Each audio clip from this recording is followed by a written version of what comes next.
Have you ever wondered why Interstellar sticks with you? It is nearly 3-hour movie about theoretical physics, general relativity and five-dimensional beings. By all accounts, it should be cold, complex and distant, but it is not.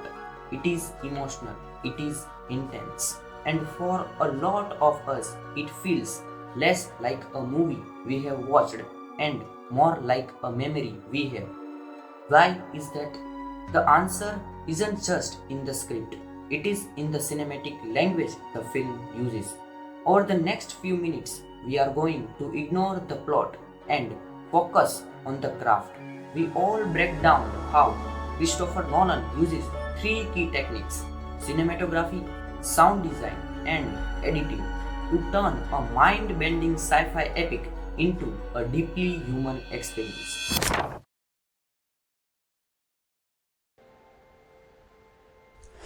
Dirt.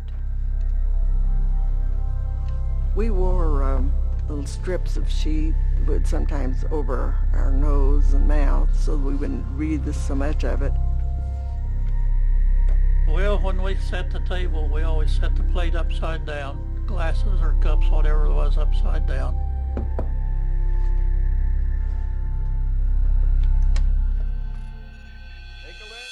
Let us start with cinematography. From its opening moments, Interstellar is a film of contrast. On one hand, it has to sell us on a dying Earth. Nolan does this by making it feels less like a sci-fi and more like a Ken Burns documentary. He achieves this with raw, grounded camera work. Take a look at this early scene, the drone chase. Whoa! Get in. Get in, let's go.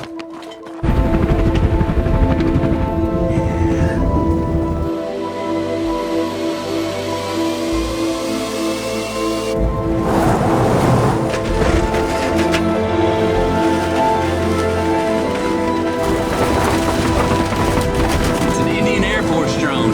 Solar cells can power an entire farm. Take the wheel, Tom.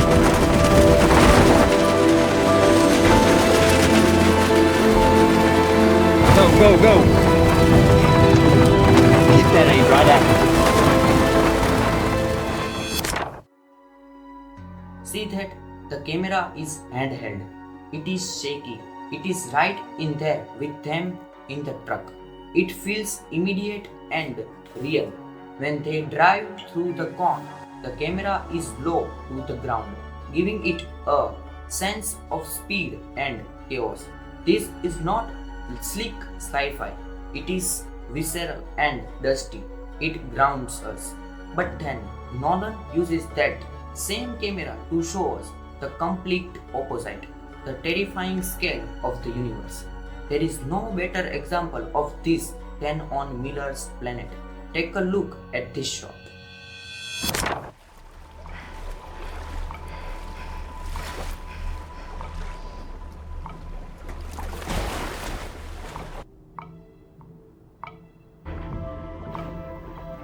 Those aren't mountains. They're waves.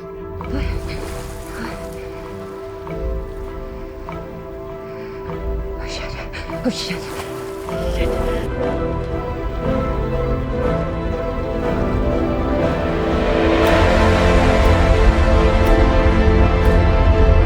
Fran Doyle, back to the Ranger now. We're not.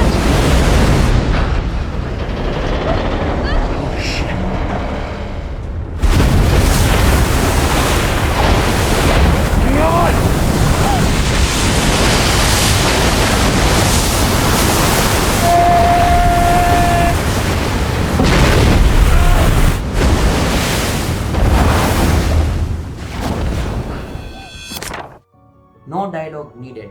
That one single impossibly wide shot tells you everything you need to know. It establishes the characters as insignificant specks against a force of nature they can't possibly comprehend.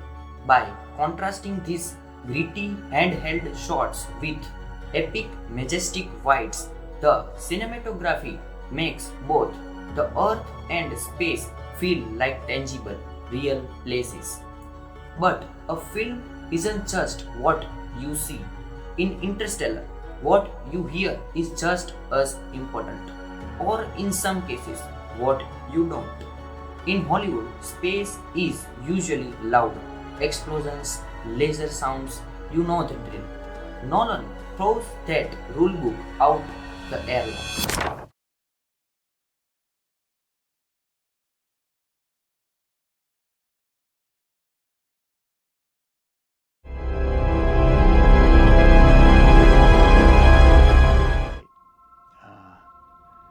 The Earth looks amazing from here. You can't see any of the dust.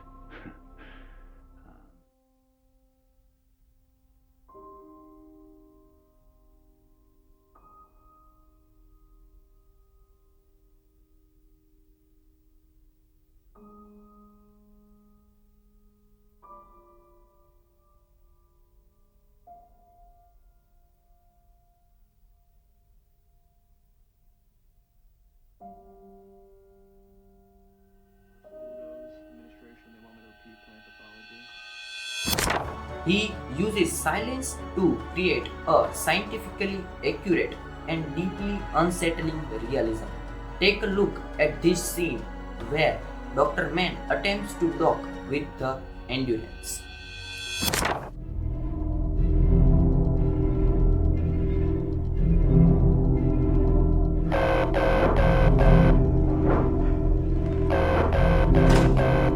Imperfect contact. Override. I repeat, do not open the hatch. I repeat, do not open the hatch. If you open the hatch, the airlock will depressurize. There's a moment.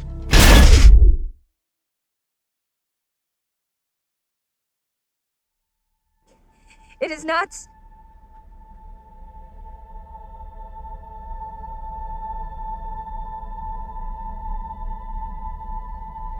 Oh my god.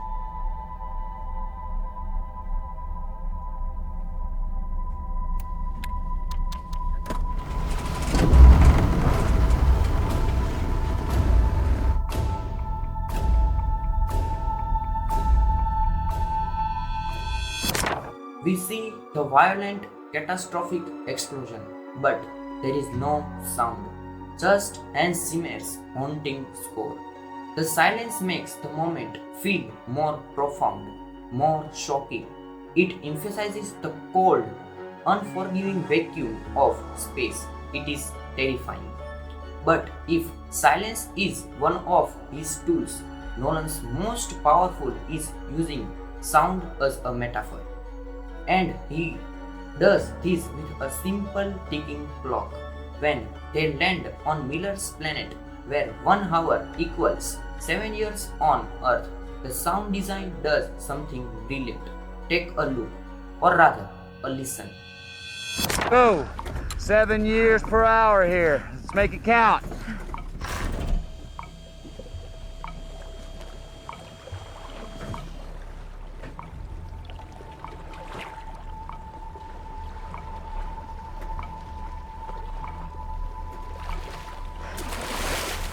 About 200 meters.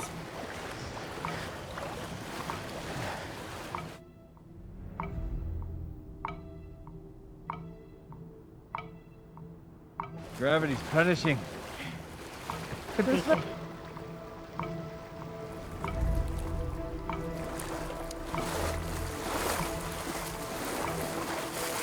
Wreckage. Where's the rest? Towards the mountains.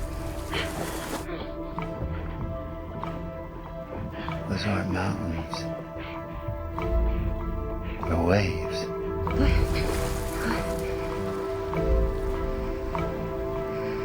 Oh shit. Oh shit.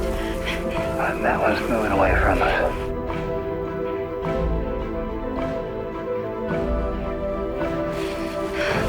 We need the look. That tick you hear 60 beats per minute isn't a sound the characters can hear. It is for us, and each one of those ticks represents an entire day passing for their families back on Earth. It is a contrast, anxiety inducing, a reminder of stakes. The The sound design isn't just creating atmosphere, it is communicating the central theme of the film, time itself. So, you have granted visuals and powerful sound, but how do you tie together a story that spans galaxies and decades? The answer is in the editing.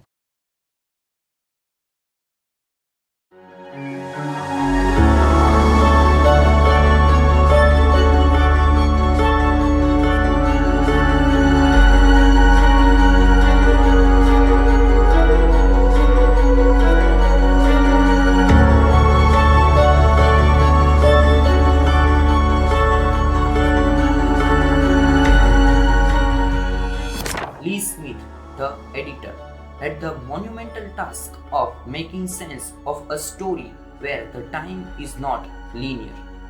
The film's climax is a masterclass in a technique called cross-cutting. That's when you cut back and forth between different scenes happening in different places. But here, Nolan and Smith use it to cut between different times. Take a look at this condensed sequence.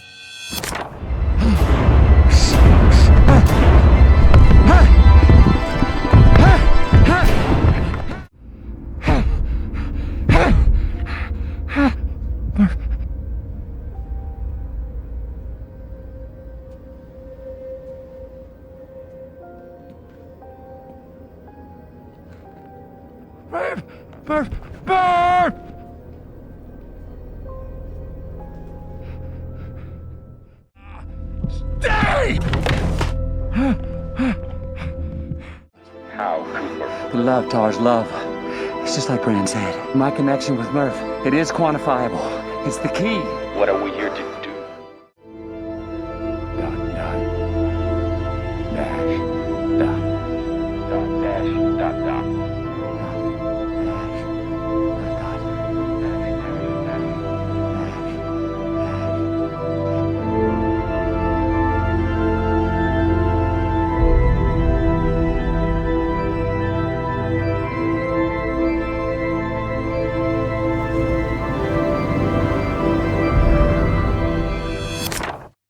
We are simultaneously in the past with young Murph and in a five-dimensional future with Cooper. The editing connects them. Cooper's actions in the Tesseract are directly causing the books to fall in Murph's room decades earlier. This is not just showing two things happening at once. The editing is literally showing us cause and effect across time. It is the moment the entire film builds to, where love and gravity transcend dimensions, and it is made possible entirely through the power of the cut. It is what makes the most complex idea in the film its most emotional beat.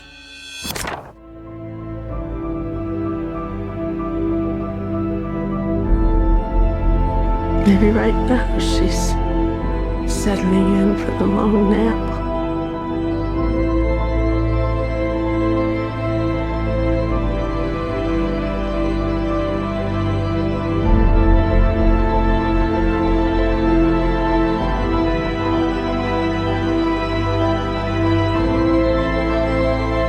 By the light of our new sun.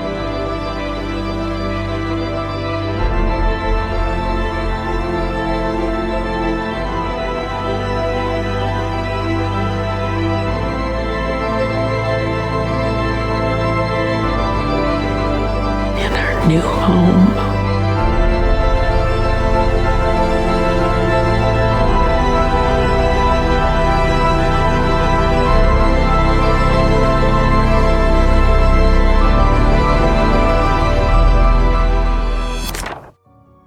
So why does Interstellar feel like a memory? Because every tool of filmmaking is working together to make you feel it. The cinematography grounds you in a dusty reality before launching you into awe-inspiring space. The sound design uses silence to make space terrifying and a simple tick-tock to make you feel the crushing weight of time, and finally, the editing views it all together, proving that the strongest connection, whether it is between a father and a daughter or a cause and its effect, can bridge any distance, even time itself. Nolan didn't just tell us a story about relativity, he used the language of film to make us experience it. So, what is a cinematic technique in a film that's always stuck with you? Let me know in the comments. Thank you for watching.